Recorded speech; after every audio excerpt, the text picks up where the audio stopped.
konton iyo 8 sano ayaa laga joogaa markii la aasaasay ciidanka badda iyo difaaca xeebaha Soomaaliyeed waxaana la qabtay munaasabad loogu dabaaldegayay xuska sanad guurada 58aad ee ka soo wareegtay maalintii dalku u yeeshay ciidan dhameystiran oo ka howlgala xeebaha dalka.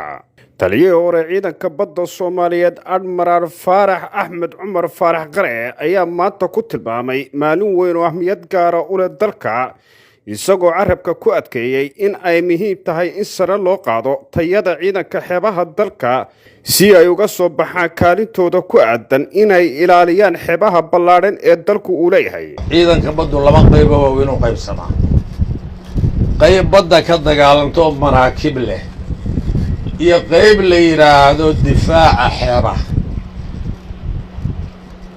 difaaca xeebaha dufcadii ugu horeysay ka mid ahaa. waxaan lahayn ururo xeebta difaaca oo madaafiic leh.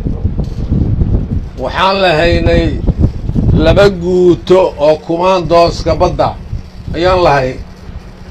waxaan lahayn 13 barood oo xeebta ku taala. waxaan lahayn ciidanka baddu 6 iskuulo lahaay 3 waxaa lagu tababarayay qolyahan ku idin sheegay.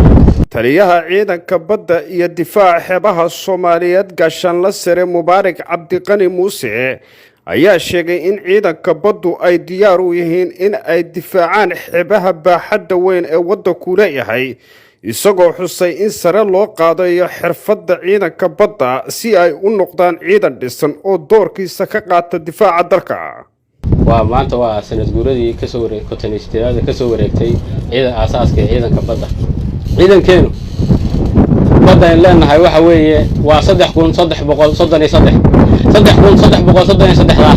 khayraadka ku jira hadday ogaan lahaydeen 27 milyan ee maanta Soomaaliyeed ee halka jooga baddaas ay naga badan. baddaas shidaalkii bay leedahay, khayraadkii wax aanay lahayn ma jirto.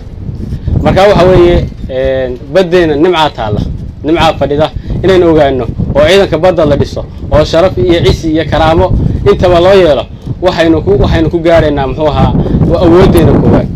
marka waxa weeye inagu dhalinyaraan nahay, dhalinyartiisa dhisata, inagu dhalinyartii dalka lahayd baan nahay.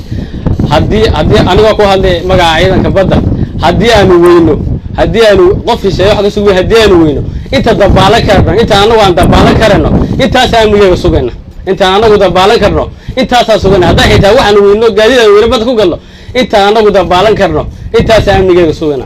marka waxa weeye waxa naga go'an habeen iyo maalinba inaan inta allaaleyntaan awoodaygu tahay inaan u taagnaano 3333 ana insha Allah sanadkiisa ka qiimo badan inaan isugu nimaadno meel ka qiimo badan inaan isugu nimaadno insha Allah rajeenaya.